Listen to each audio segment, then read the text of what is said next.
Hey guys, and welcome back to another episode of Underrail. And on this episode, we are going to be continuing where we left off. Now, on the last episode, we came down here to the armory. We checked out the shooting range. We talked to Gorski. We got our weapon from what's this guy's name down here again? Lucas. We got our weapon from Lucas, so we got our little pistol. He gave us the option, actually, of going with either a pistol or with a knife. I believe a crossbow as well. So we did have our pick between those, but because we're going down a build for the SMG, we're going to be going with the pistol for now. We do want to buy an SMG from him, and before we actually go there, let's come over here real quick and see how much he's charging, because that's the weapon of our choice, and it's going to be a while before we probably find one. So I just want to see how much he's charging for it. Now, I'm not going to pick this one because this is the best one he has. We'll go with like the least best one he has and see what he wants. He wants 140, which is all the money I have, and it doesn't meet up to the center, so that's probably going to be a good 400 or 500 credits or something like that right there that he wants. So yeah, we're not going to be able to buy one from him anytime soon. Now, you could see when we went in there was a few things that we had for sale, but he didn't want to buy any of them. That's going to be a very common thing that you're going to have to go through. Commons and Cantina. I think I'm going to come in here to the Commons and go to the Cantina really quickly and see if maybe they will buy some of this rat hound meat that we kind of procured from their quarters, their storeroom over here, and hopefully they won't notice that it's their stuff. So got any rumors, any earthquakes? What about rumors? No, apparently the free drones are becoming more and more active. Yeah, that's not what I recently told me about another poor soul.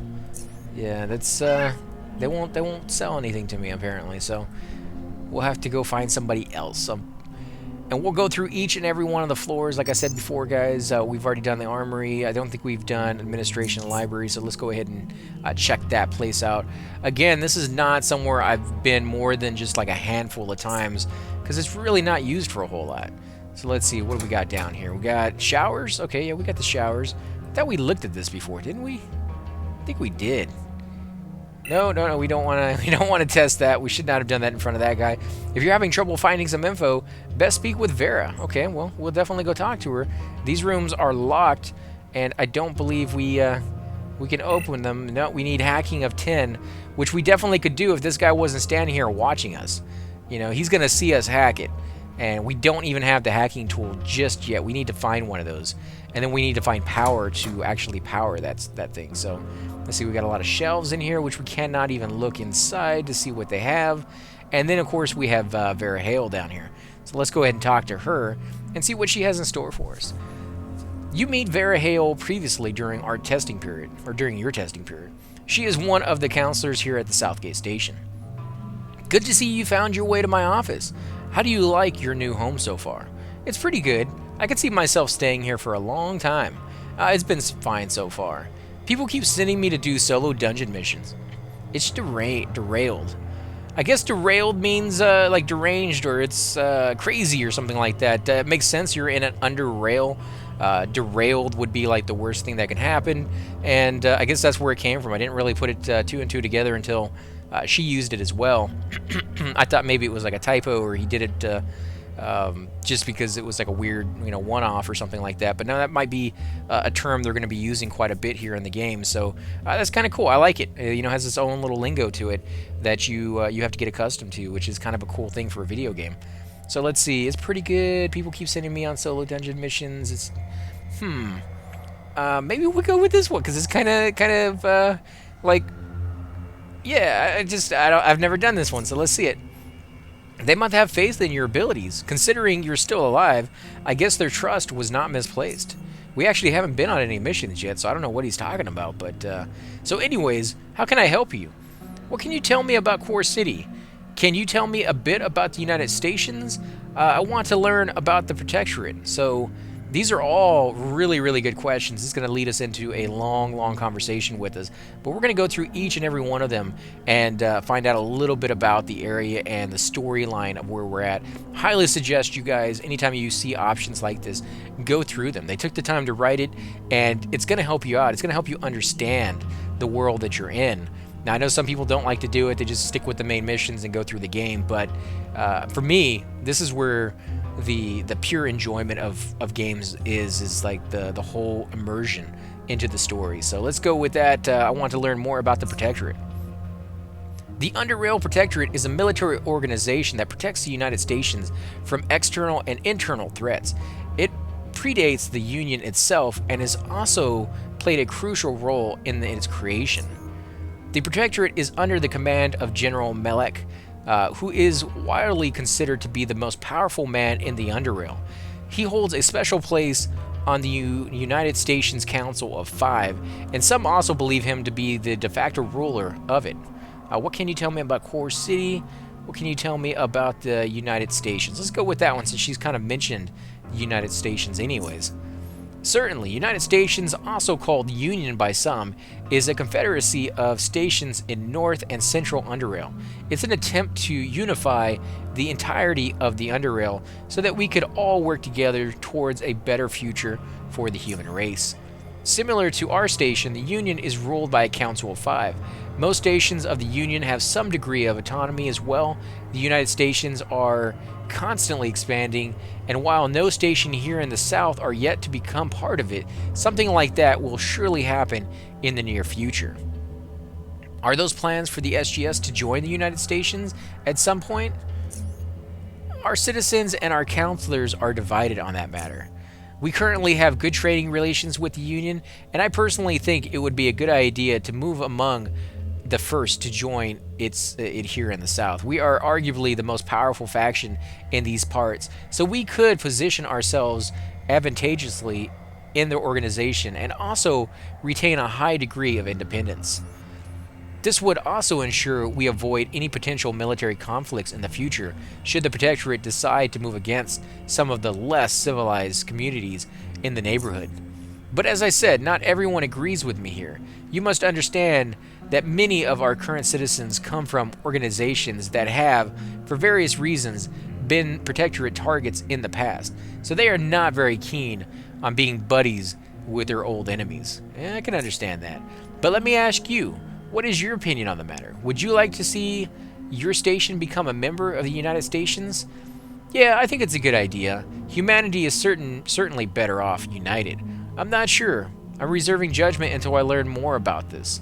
Heck no, it just sounds to me like a silly facade of the Melek guy ruling the Underrail through a gun. Personally, I don't like the idea of it because they don't have anything to offer you, for one, and two, there's no proof that they are a nice organization that is actually taking people's opinions into account before they drop their ruling down and say this is how it has to be done. And personally, now that I've actually gone through the game a fair bit, they are punks. Like, they really are punks, guys. You'll see it later on in the junkyard. They sit there and watch people get killed because you know, like, I don't like people like that. If you have the ability to help other people out and you just watch them die because it's too much trouble for you to help them out, then why would I join you? Like, that just, if you're trying to make things better, you gotta make things better, and they're not really doing that. So for me, I kind of lean towards not joining them at all. In fact, maybe being enemies with them at some point. But I don't know. That might not be the way that the story goes. You may not even actually get that choice. But for now, I'm gonna go down the side of just being until we learn more. I'm kind of reserved against it. You are a very wise man. I hope that, like me, your future dealings with the United States will encourage you to support their efforts. Well, don't hold your breath. What can you tell me about Core City, United States? Yeah, okay, so we already did all that. What about Core City? It's a city to the north that spans both levels of Underrail. It serves as a gateway to both the Upper Underrail and to United States territories to the north. The city used to be controlled by the Biocorp security force, but they went rogue and split into smaller factions. This was followed by a couple of years of street wars between these factions. The fighting ceased eventually in light of outside threats and serious infrastructure problems, and nowadays the three surviving factions rule the city together through their appointed mayors. Can you tell me about that? Okay, so we've already done everything that she has to offer there. So you can hear that, you know, the area is not really in the best of shape. There's war going on. There's, you know, split factions, divided loyalties, and overall just a lot of unrest. So yeah, you definitely have to be careful with what route you take and who you talk to and what choices you make, because it may not be the right one. It's nice and quiet here. Well, I hope so. Not a lot of people down here. Let's see. Oh, okay. How's it hanging? Come for some reading? You looking for something specific? Well, not really. Just looking around, just seeing who's down here. Anything in there? Nope, nothing in there. It's nice and quiet. Hey, AC. How you having? I'll go on. These guys never really tell you anything good. Some of the consoles are out again, but I think Ezra is working on that. He's off to work, he goes. Okay, let's come over here since we can't do anything. And we can look in through these. So let's go ahead and do that. That way we can make sure that there's nothing in them. And as you look, the shelf just says shelves, but the other one says empty. So once you actually look through it and you know it's empty, from then on it's going to tell you empty. And that's why I go through each and every one of them, so that when I come back later on, I know there's nothing inside of them. Sorry, no time to check. Get some of the work done. It looks like something, okay, whatever. You're not going to help me out. You're not going to help me out with anything. Computer console is broken. So at some point, he's going to fix that. We might be able to use it. But until then, like I said before, this area pretty much not going to do you a whole lot of good. But it's kind of cool to check out. So let's go and go into, let's go into engineering. Why not? Not exactly where we need to go just yet, but definitely some stuff to do here. And I believe it's for the main quest as well. But again, we're not really concentrating on that just yet, to be honest. So we could try picking that lock on that door, but the camera could see me, and so I don't really want to do that just yet. Trying to go down the straight and narrow on this one, guys. Try not to do any illegal activity if I can avoid it. Hacking skill 30. We still need that hacking tool, which we do not have yet. We have the lockpick, but not the hacking tool. Can't talk, friend. Got to get this done. Well, you're working on the desk. Let's come over here and talk to this guy, Ezra. Creepy little dude, man. Creepy guy. As he turns around to face you, you immediately notice there is something off with this man. His face is pale and hairless. He is missing one of his eyes, and instead of wires protrude from his eye socket, traveling over the side of his face and disappearing down the back of his neck. The other eye is almost colorless, with the pupil so contracted that you question whether he can even see at all. He speaks with a calm and even voice. Hello, I am Ezra. I act as the head network administrator and chief of the entire engineering sector. Do you have anything to trade, barter? Are you blind, Ezra? What is it exactly you do here? See you later. Well, we're going to go with this one just to start with, because, you know, if you're going to insult the guy, maybe insult him at the end of the conversation, not the beginning of it. But let's go with this one. Me specifically? The cyber department or the engineering sector? Let's go with the engineering sector first. We construct, deconstruct, research, upgrade. Listing all the specific things we do would take too much of my time. Go around and talk to people working here. They might be willing to let you know the details of their projects. And what do you do specifically? Or tell me about the cyber department. We maintain and improve the station's internal network. We write programs for all automated systems in the station. And what about you? What do you do? I make sure that all the parts of the station's internal network are communicating properly and securely, and that all the scripts are running as they should. I also oversee all operations of the engineering sector. Let's talk about something else. Let's talk about you being blind, man. Ezra raises his hand slowly and extends it towards you. He holds two of his fingers in front of your face for a moment, each pointing at one of your eyes before retracting the hand. I thought he was going to do one finger pointing straight up at the ceiling and then punch you in your face or something like that. But no, he's perfectly fine with just, kind of giving you a hard time about it. Do you have anything to trade? Sure. What do you got? Oh, he has a hacksaw. That is what we need. Hacksaw. It's only the first one. It's not a Mach 2 yet, but we just need the first one because the second one uses a little bit more power. But we'll go with the hacksaw. Used to hack various computer devices as well as disable electronic locks. Attempts to hack a computer device can be used to disable electronic locks. Consumes 5 energy. With your effective hacking skill, you could disable a lock up to 14 difficulty rating with this device. That's kind of a nice little thing that it tells you. You can do 14 with this device. If you get a Mach 2, it will say, I think it gives an extra 5 or an extra 10 besides what your actual skill is. so you'll be able to do a little bit more. Definitely got to get one of these guys. See how much it costs. It's only 20. That's not too bad. These, on the other hand, guys, are going to be outrageous. They're just not gonna be cheap. Not gonna be cheap at all. So let's see, how much does he want? 40. So almost as much, actually exactly as much for the battery as he does for the hacksaw. They come down in price. These things used to be worth a lot more, and it was ridiculous. So we're gonna do that. We don't really have a choice. Electronic repair kit. Never really use those all that much. I don't really use too much electronic equipment. You got the Psi headbands. Again, if you're going down the mage build, this is one of the things you're going to want to invest money in or build yourself. You also have shield emitters, so you can actually have a shield later on down the road. You can make your own headbands, your own goggles, EMP grenades. Some of the goggles that allow you, or the cloaking device sounds really cool too. I definitely want to check that out. But some of the goggles that you can get actually allow you to see in the dark, but you need power for them. So we're going to go ahead and charge up an item.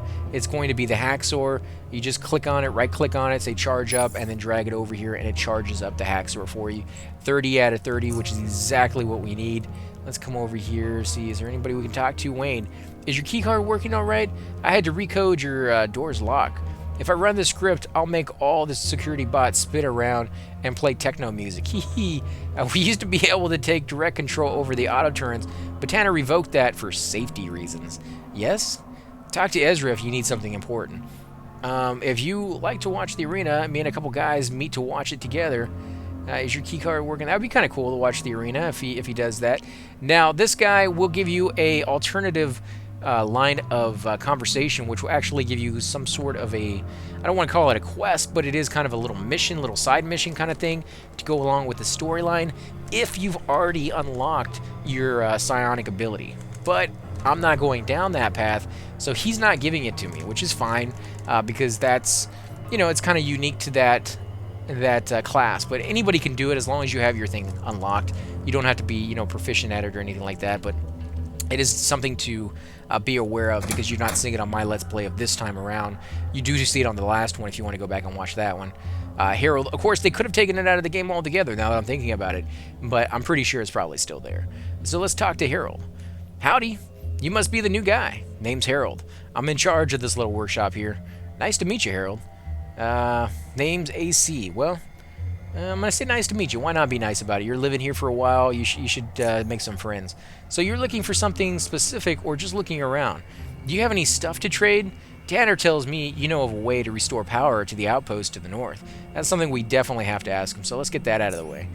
He nods. Right. I remember taking a look at the power generator there a while back. I couldn't do anything about it back then because I didn't have this. He rummages through the box that are on the table before producing something resembling an energy core. Here, it's a flux controller. If you insert it into the slot at the front of the power generator, it should, and he puts it in quotes, should get it running again. I like how he's absolutely positive that's what's going to work. After that, you ought to be able to reactivate all the outposts. I'm afraid you'll have to do that manually, though. You see, each of them has a switch that cuts off the power in case of a hazard. Got it, thanks. I'll give it a try. Well, okay. Well, let's check to see what you got for sale. Don't forget to come back into it, because a lot of the time it will end the conversation for you when you go down the wrong path or the right path, depending on how you want to look at it.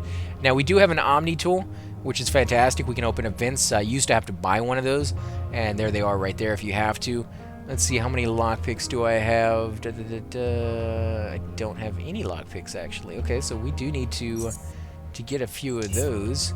30 credits. Jeez, that's a lot of money. I need to make some money back already. Gasoline, serrated knife. Gasoline can be used for explosives down the road. They're really, really heavy, though, as you can see, 15 pounds a piece. So if you find those out in the field, definitely hold on to them or come back and sell them if you need the cash.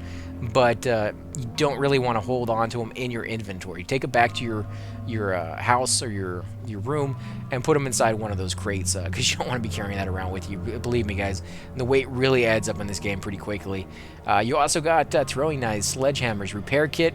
Repair kit you definitely want to learn. Let's see, how much is that? 50. Well, we're not going to do that just yet. Recycle items, definitely something you want to learn as well. How much is that? 70. So Yeah, so that's not too bad on that one. Mechanical bow, crossbows, knife, caltraps. Actually, it's not 70. I'm sorry, guys. 70 is all I have. So if we do it that way, it's 50. Okay, so 50 for both. So you need 100 credits to go ahead and buy those.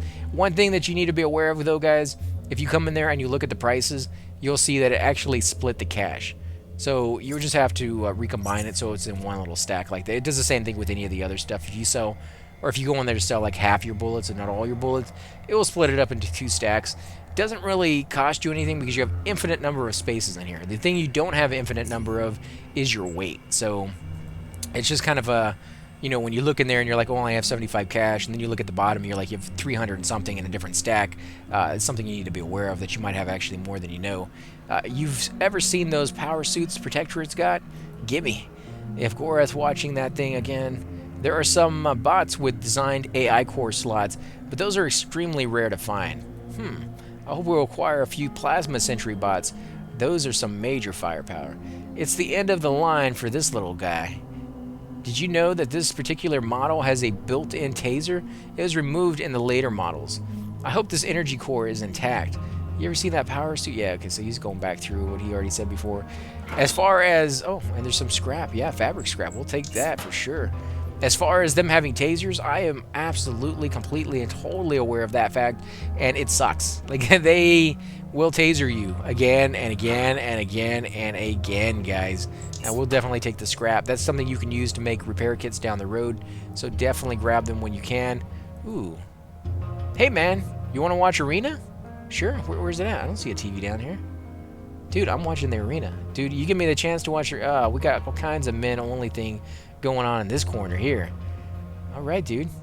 Where's the TV? Don't hold back. I mean, I see the TV on the wall, but it's not even on, dude. Give me a TV. Come on. We aren't supposed to watch Arena in here, so keep this quiet, okay? Hey, man, you want to watch Arena? Yeah, I do. Play the Arena, dude. What is wrong? Don't tease me like that. Don't say we're going to watch the Arena, because later on, I don't want to spoil it for you guys, but later on, there's stuff that you can do, and it'd be cool to watch that right now, is all I'm saying. You know, without giving anything away, it'd be really cool to watch that. So let's go up there and take a look at the pins. Once we look at the pins, guys, then we are going to be going out into the field. We're going to be doing our first mission, so definitely look forward to that. Should be on the next episode if we can get through all of the stuff on this one. And we're going to come over here and take a look at what's going on down here. Oh yeah, what do you got? What do you got in here, man? Quentin, you come up to a raggedy man with long hair cutting a part of the creature's head. A moment later, red blood mixes with some green fluid, drips out of the cut, and the man extracts a long spine. As he puts it aside, he notices you. Careful, you don't want to get in contact with this toxin. He returns to cutting through the creature as he talks to you. My name is Quentin. Don't bother introducing yourself. I know who you are. You're AC. And you've just got admitted to the station. Well, it's a small little area. There's only, 20 people here. I'm pretty sure when somebody new shows up, everybody hears about it. I'd shake your hand, but you can see why that wouldn't be a good idea.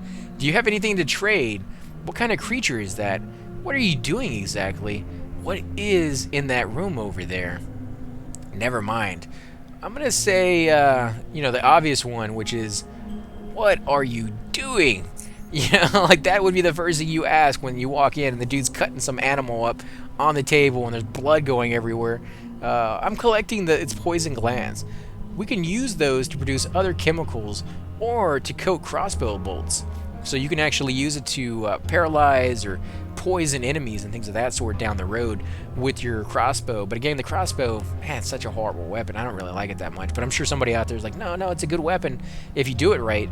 And I think it's probably true. In this game, if you do anything right, you can make pretty much any build work if you know how to tweak it, and actually use it to its full advantage. That's the cool thing about this game, is it allows you to go down whatever path you really, really want to. So let's see. What do you have in that room over there?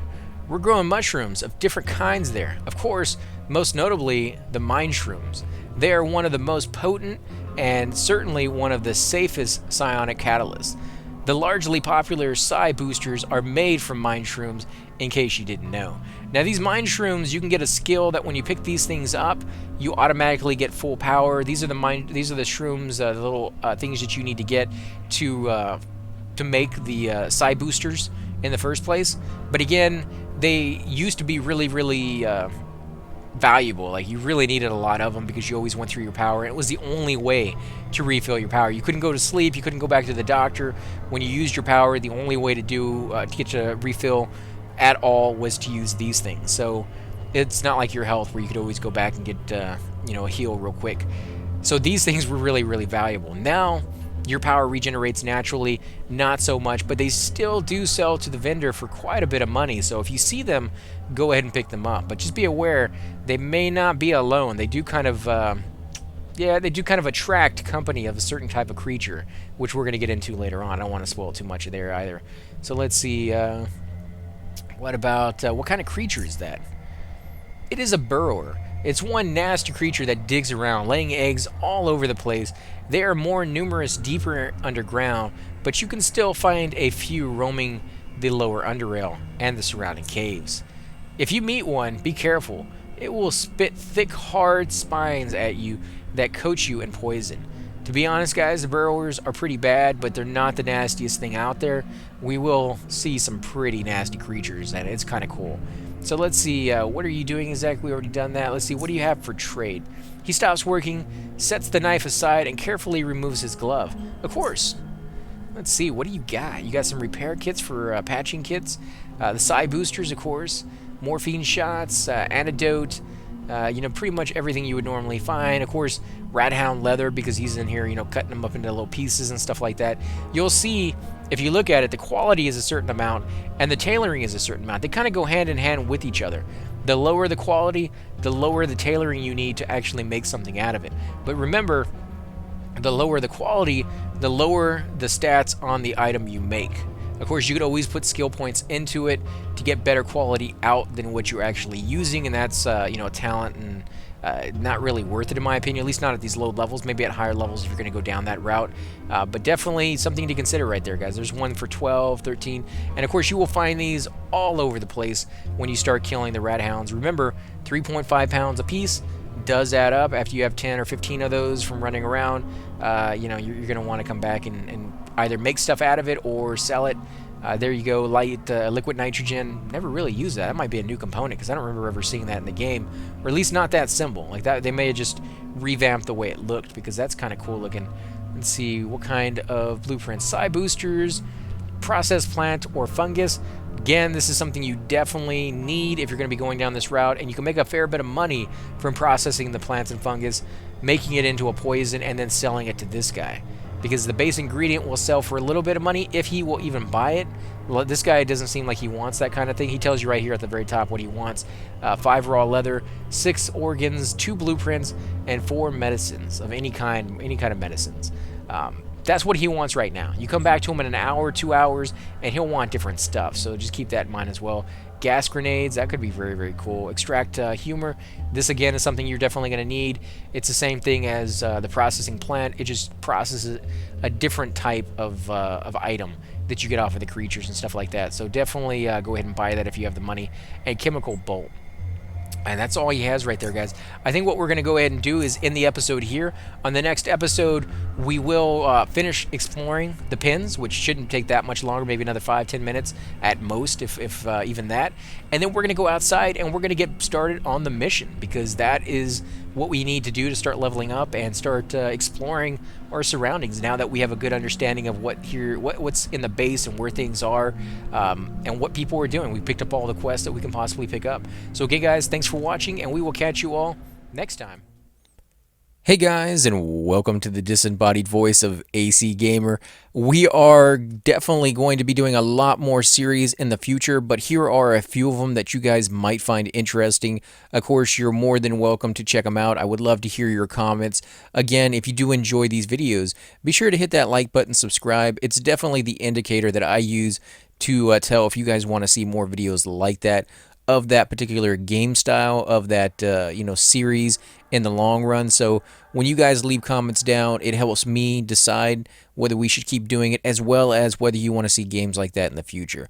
And here are a few of them right here. I kind of picked out a few of different genres. We will be doing spotlights for other YouTubers in the future. So if you want to get a little shout out, definitely let me know. If you group with me, chances are you will get a shout out in here eventually. But for now, these are just 4 series that I have that I feel like could use a little bit more attention and that you guys might actually enjoy as well. Thanks again for watching, guys, and we will definitely catch you all next time.